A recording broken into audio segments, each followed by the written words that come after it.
Hey guys, it's Jay. Jay loves film. And today I want to talk about The Substance. It was released in theaters and streaming not too long ago, and I decided to check it out. I will be including a bit of spoilers in this one, so here's your warning now. To start, we focus on Elizabeth Sparkle, who has had a successful TV and entertainment career.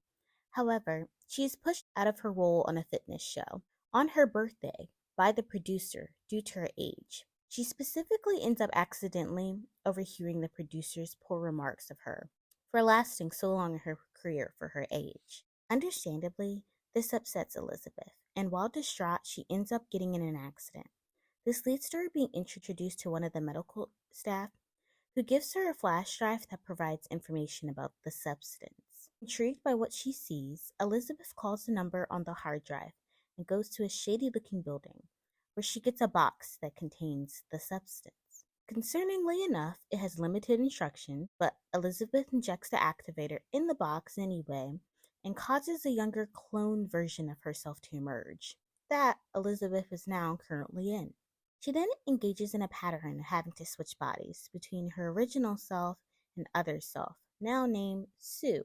Also has to retrieve stabilizer from Elizabeth's back while switched into Sue.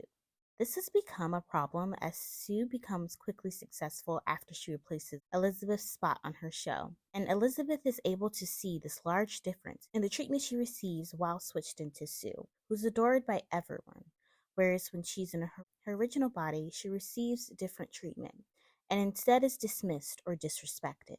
Things take a turn when Sue tries to push the timing of how long before she has to switch by deciding to take extra stabilizer. When the switch happens, Elizabeth realizes that one of her fingers has begun to deteriorate, which is how she learns the consequences of staying in Sue's body longer results in her body rapidly aging when she goes over the time limit.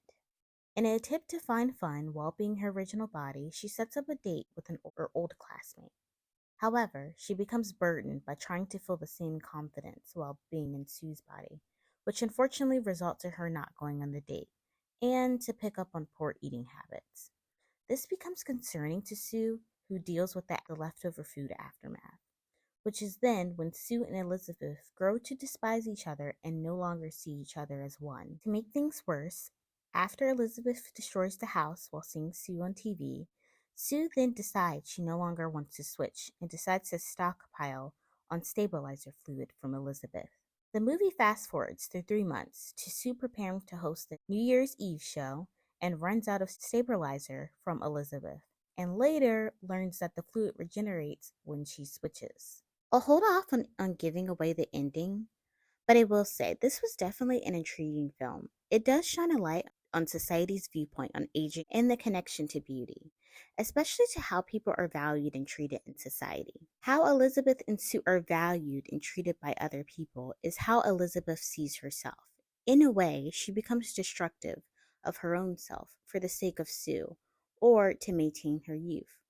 There is a saying Elizabeth and later Sue uses at the end of her shows by stating to take care of yourself, which is juxtaposed to how she treats her own self by leaving her or Sue locked in the back of the bathroom in a dark room, unclothed. She's careless as she doesn't see the value of being kind to herself. The acting was great as well as the cinematography. One thing to note is that it is a body horror film and does use a lot of grotesque imagery. I put off seeing this one for a while, and when I did, I was uninterested in eating for quite a while after watching this film. If you're sensitive to body horror, this may not be an easy watch for you. So while I do recommend seeing the film, I don't recommend eating while doing so. If you have seen the film, what are your thoughts? And if you have a TV show or film you want to talk about, let me know in the comments. Until next time, bye!